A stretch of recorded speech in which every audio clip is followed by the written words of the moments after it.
That chaplain was Reverend E.A. Freeman, later pastor of First Baptist Church here in Kansas City.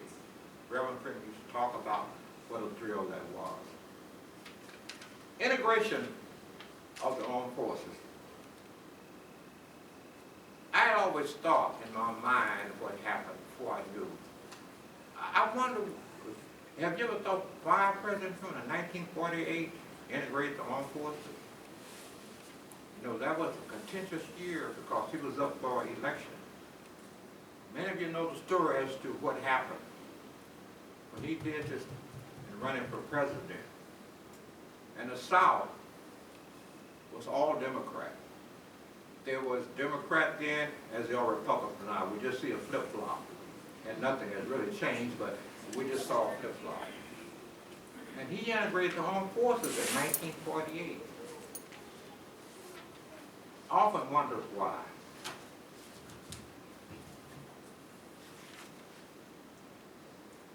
I have in my possession, this is the whistle stop that's done by the Harry S. Truman Memorial Library Institute. I attended, when they did the 50th anniversary, I attended the ceremony they were having because one of the persons invited was Blackburn, who was the manager of Joe Louis, Phil sitting there. And he was one of the speakers. And question and answer, I said, Mr. Blackburn, have you ever heard of John Andrew Gregg? And he stopped. He talked for 10 minutes about Bishop Gregg and the travel around the world. This is the 50th anniversary of the integration of armed forces. And here's what it states in here. The summer of 1946 saw particular vicious racial incidents in Aiken, South Carolina. 3 white cops used clothes to gouge out the eyes of Sergeant Isaac Woodard Jr. A bare 3 hours after he was discharged from the Army and still had on his uniform. This was only one of the number of outrages against men who had fought for their country, and as an Army veteran himself, Truman was appalled. My very stomach turned over, he said later, when I learned that Negro soldiers just back from overseas were being dumped out of Army trucks in Mississippi and beaten. He was especially appalled by the account of the blinding of Woodard. He rose from his chair and said, "My God, I have no idea. This was as terrible as that. We've got to do something." This is not what Chester said. As a 12-year-old in Ashdown, Arkansas, we sold the Kansas Cause newspaper. And I will never forget the day that this paper came on Friday. My older brother, Gus, and I read this. And his comments, I'll never forget, was, how barbaric can you be? I have on the table there some of the story about Isaac Woodard. I think it's there on the table. Maybe over there. Maybe on the over there. We stayed at that time, I was 12 and he was probably 14, year 15. Then we got old enough, we were going to do what we could. And I guess this incident, reading this, was something that followed me all my life, and I've tried to carry this out. This summer, in June, one of my sisters, Frances Dolores Hayward, took me with her. She's she says she's not a official genealogist, but she's done such an amazing story on our family history. We can go back now all the way to 1760. And she said to all of us, you need to go walk the land. She had been to South Carolina several times, North Carolina several times to do the history. But she took me with her. And we spent 5 days in June visiting museums and courthouses, researching, looking at the old slave records, trying to locate some of the names when names changed when they were sold. Brother Rice here from sitting right here on the road. I think I told him a few years ago, and he was very active over here with the Black History Study Group, and unfortunately, there were not enough people interested, and he had to pull up. He and his wife did a fantastic job. Hopefully we can get this started again. But I told him, and after one day he said, I think we're related. There were 3 counties in Virginia. This is your new cousin. Looking at those records, you can get very emotional. When you look and see, and I had a couple of copies, and they'll say Negro female value $600. Right under that, horse valued $400. A lamp valued $50. And when they sold this one particular one, which I got very emotional, she was sold for $650. It was a name change. It made me understand more what my sister's been talking about, to go walk the land. She's going back again. It was quite an amazing trip. Back to Isaac Woodard. We stopped in one of the museums, which was probably the best museum that we stopped. And she said, I just want you to look, and she told me what to look for, and I just need another set of eyes that could help me. So I was looking. But as I was walking around the room, I saw laying up in the window a little post about Isaac Woodard. So I pulled it off, and I went and asked the guy, I said, does Isaac Woodard live here? He said, he really doesn't live here, but do you know about Isaac Woodard? And I said, well, yeah, a little bit. He said, you're the first person I ever ran into who knew anything about Isaac Woodard. He printed off and ran off reams of stuff on Isaac Woodard. Some of them may be familiar with the 1619 project. I don't know if you are or not, but it's ongoing. For some reason, we in the Midwest, in particular Kansas City, Kansas, we get left out. I don't know why, but when I read 1619 project in the New York Times, and there's no reason for anybody to take the New York Times, but I don't, my neighbor does. He takes it on Sunday, and we share. I share the Star with him, he shares the Times with me on Sunday. I read that. And I called my sister. She said she takes the New York Times, the same one does the genealogy. And she said, yeah, I read it. I think she ordered it. Did she send you a book? She ordered it and sent a copy to all of her sisters, or 3 sisters and a brother, so they'd be aware. Hopefully, that we'll be a little more active. This is something that's going on around the country now. This is on Sunday. Monday morning, I turned on CBS this morning. I'm not going to call the name, but y'all know the lady who's on CBS. And the person asked her, what do you think of 1619 project? She said, 1619, what's that? Y'all know what I'm talking about. The unfortunate thing, what happens to us often, you'll probably find in 6 months you'll be going around, you'll be invited to talk about 1619. Rather than have a Phil Dixon or Rice or someone who knows about 1619. This is a thing, in my opinion, we need to be concerned about. It should be people who know. It's good to have alphabets behind your name, that's good.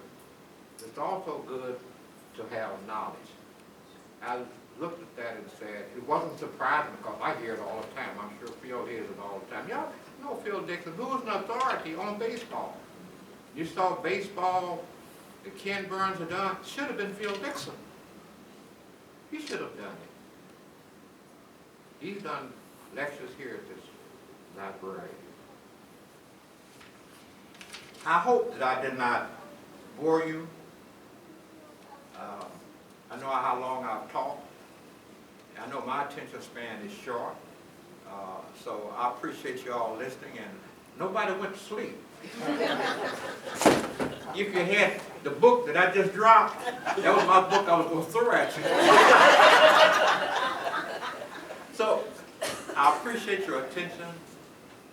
I I've learned something, particularly from people who know the history. Somehow we've got to get together and compile and put all this information. Somehow, we've got to understand, I'm going to use this term again, social location. What's your social location? History has changed. It's good to know history. But oftentimes we don't have access to it. I know people don't know anything. I would not have known 90% of what I'm talking about had not lived in the house.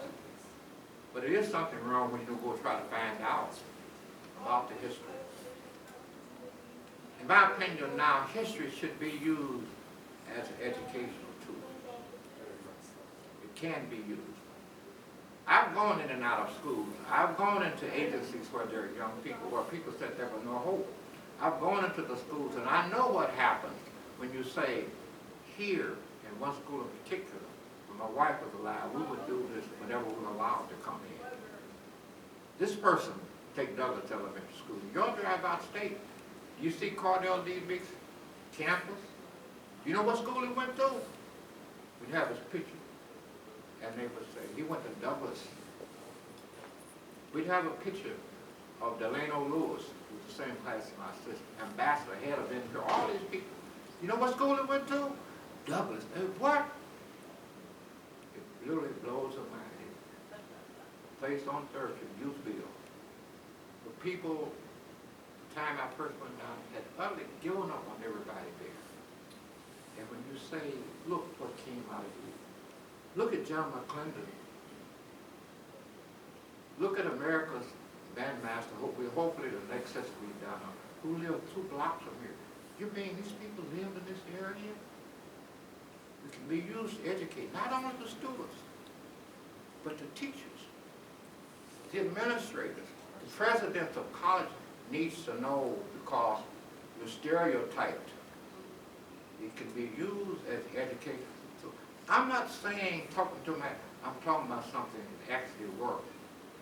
I can remember the first time I went to Youthville, they said the kids are disruptive, these young people, they're just here to keep from going to jail. They're not going to listen to you. I couldn't get away. Matter of fact, I hadn't been down in 5 years. I got a call about 2 months ago and said, these kids, I don't do nothing. I've been down in 5 years. Said, they heard about you. They want you back down here to talk. They said, old folks can't talk to young folks. I disagree. They'll talk to someone who they respect. And believe me, young people can feel you when you walk in there. Right. I'm going to stop there, and if you have some questions, if you have any questions. Oh, Brother Rice. I just want to tell you thank you for being who you are. Thank you for your house. I've been to your house. You're absolutely right. Our young people don't know their own history. They don't appreciate how powerful we have been. This nation has never appreciated how powerful we have been and how powerful we're going to be. But the biggest thing is that we're all brothers and sisters, and they have no idea that Adam and Eve was the first. Adam and Eve was our parents. And even after that, no, we all came from the same family. Until we understand that and understand history is how we learn that. And thank you so much, sir. Let me respond to that. And I've often wondered, and I literally beg people, let me teach you to even give some of the stuff away so you'll learn. But I'm not as smart as Mr. Murray or Mr. Gayton. I haven't been able to find out a single person. So I assume there's something wrong with me, but I hasten to say, no, nothing is wrong with you. But let me say, now you can respond to that. How would our children know if their parents do not know?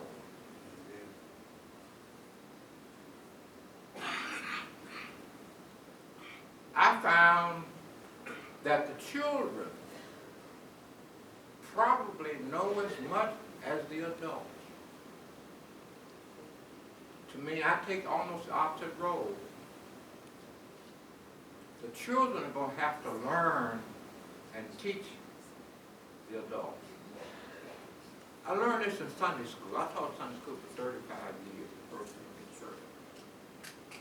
Mine wasn't a typical Sunday school class, as you can probably imagine. But I would ask the kids to go home and ask their parents questions.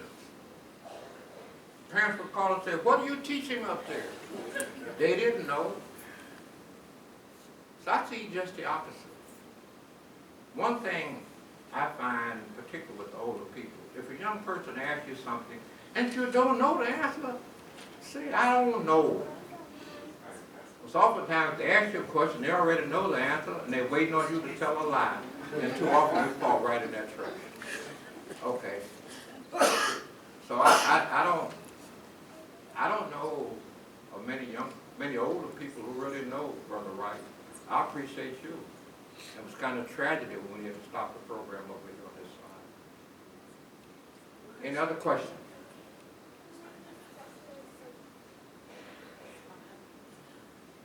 Okay. Is there a book published about the soldier? Can you talk a little louder? Is there a book, has there been a book been published about our soldiers from Kansas City, Kansas? I don't think so. And if it's done, we're going to have to do it. That's why I focused on people here from Kansas City, Kansas.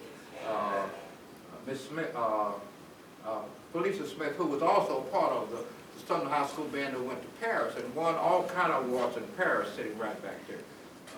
Felicia tells the story, you tell the story, and she was from Bonner Springs. Somehow we miss each other. You know, the interesting thing that happened is I run to people all the time, so I'm studying history, and I'm saying, "Well, where are you getting the info?" And they said, "Well, I can't find much at the library, and particularly about KCK. So we're going to have to take it upon ourselves, not anybody else. But if you don't take it upon yourself, not anybody else, to do something about